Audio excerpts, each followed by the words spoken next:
रामायण कथा भाग 7 राम सीता मिलन, शिवधनुष की कथा और जनकपुरी का स्वयंवर। सुनो हे श्रोता जनों, जब तार का वध और मारीच को दूर कर विश्वामित्र का यज्ञ निर्विघ्न संपन्न हुआ, तब मुनि ने श्री राम और लक्ष्मण से कहा, तब हम चलेंगे मिथिला, वहाँ राजा जनक का यज्ञ हो रहा है। राजा जनक जनकपुरी के धर्मप्रिय और ज्ञानवान सम्राट, जिनकी पुत्री थी सीता, स्वयं पृथ्वी माता की कृपा से जन्मी हुई, हल्की नोक से भूमि से प्रकट हुई थी, इसलिए उन्हें सीता कहा गया। राजा जनक ने यह संकल्प लिया था, जो पुरुष भगवान शिव के विशाल धनुष को उठाकर उसे भंग करेगा, वही मेरी सीता से विवाह कर सकेगा।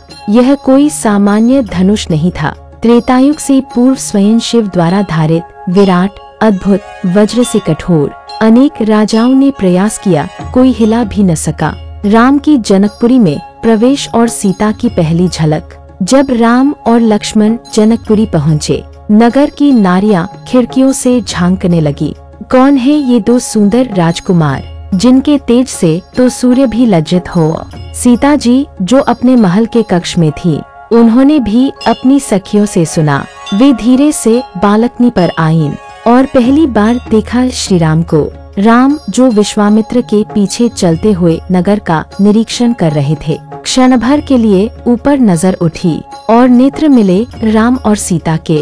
उस क्षण में समय ठहर गया, ना कोई वाणी बोली, ना कोई दृष्टि हटाई, जैसे दो आत्माएं एक पल में एक दूसरे को पहचान गई हों। स्वयंवर का मंडप, शिवधनुष की चुनौती। अगली सुबह स्वयंवर का शुभ मुहूर्त था। विशाल यज्ञ मंडप में राजा जनक, गुरु शतानंद, विश्वामित्र, देश देशांतर से आए राजकुमार और असंख्य जनसमूह उपस्थित था। मध्य में रखा गया था शिवधनुष। महाबली राजा, योद्धा, वीर सभी आए। रावण भी आया था, हिला भी न सका।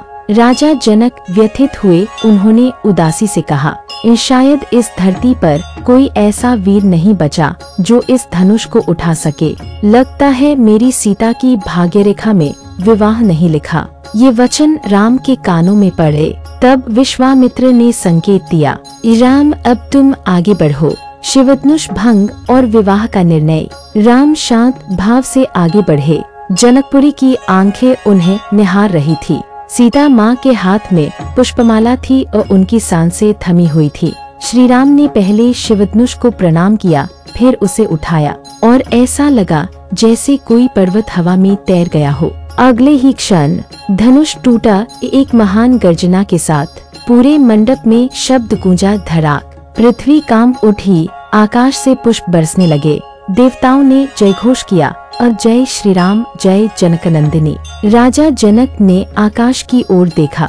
धन्य है यह पल, राम को पाकर मेरी सीता धन्य हुई। सीता ने राम के गले में वरमाला डाल दी। चारों ओर मृदंग, वीणा और शंखध्वनि बज उठे। राम और सीता का विवाह निश्चित हुआ और साथ में भरत, मांडवी, लक्ष्मण, उर्मिला, शत्रुघ्न, श्रुतकीर्ति के भी विवाह तय हुए। अगले भाग में श्री राम सीता विवाह उत्सव, अयोध्या लौटना और राजमहल में उत्सव का उल्लास। लेकिन वहीं एक और पात्र धीरे धीरे दृश्य में प्रवेश कर रहा है, मंथरा।